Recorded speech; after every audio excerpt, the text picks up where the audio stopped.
Why you're underpricing and it's costing you more than you think. If you have ever hesitated before sending an invoice, if you have ever softened your rate in a meeting, if you have ever said, we can probably work something out, when you knew your margin was already tight, this conversation is for you. Because underpricing in disability care does not start with greed. It starts with guilt. It starts with heart. It starts with wanting to help. I want you to picture something. It's late in the afternoon. The phones have finally gone quiet. You're reviewing the numbers. You know your costs. You know your wages. You know your compliance load. And you feel that slight tension in your chest because the margin isn't where it should be. But when you think about increasing your rates, you feel resistance. What if families think we're expensive? What if coordinators stop referring? What if we look like we care more about money than people? So instead of adjusting pricing, you absorb it. You work longer. You carry more. You delay hiring. You push yourself. And slowly, quietly, the business becomes heavier. You might be thinking, but the NDIS sets the rates. Yes and no. Because the price guide sets a ceiling. It does not dictate your structure. It does not dictate your service mix. It does not dictate how much inefficiency you absorb. It does not dictate how much you discount. Underpricing is rarely about the number on the invoice. It's about the invisible decisions underneath.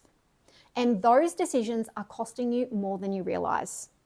Pricing in disability care is not just an hourly rate times by the hours delivered.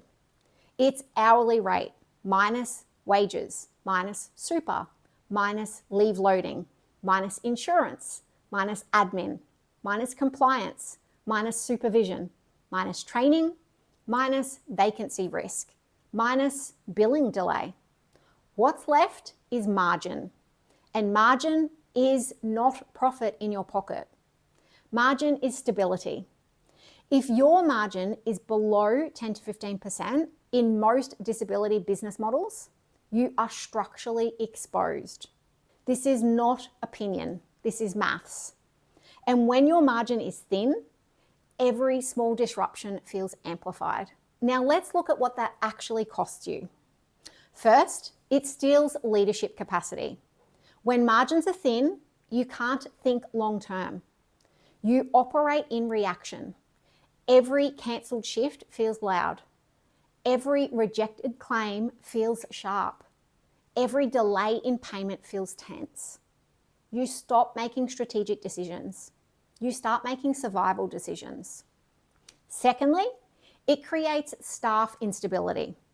If you can't pay competitively, you lose strong team members.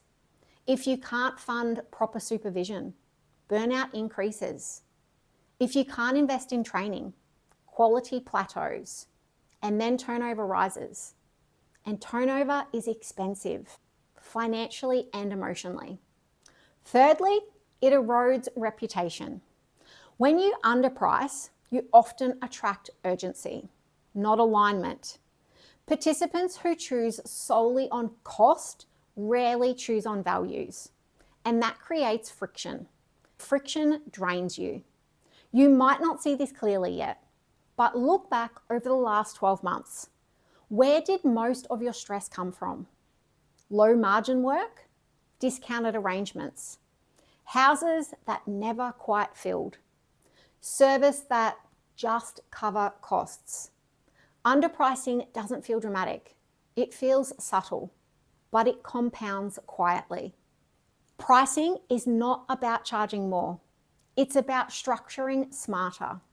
First, identify your true cost per service line, not estimated, the actual cost. You may discover that one service type consistently runs at 5% margin, while another runs at 18%. That clarity changes behavior. Secondly, stop discounting emotionally. If a participant genuinely can't afford something within their plan structure, adjust the scope, not the rate.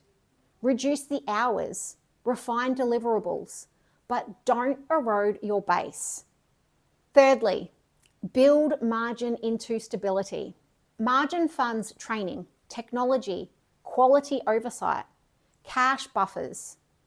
Profitable providers deliver stronger care because they are not tense, they are not stretched, they are not reactive. When margin is healthy, your nervous system is calmer. Your team feels that. Your participants feel that. Your documentation improves. Your audits feel lighter.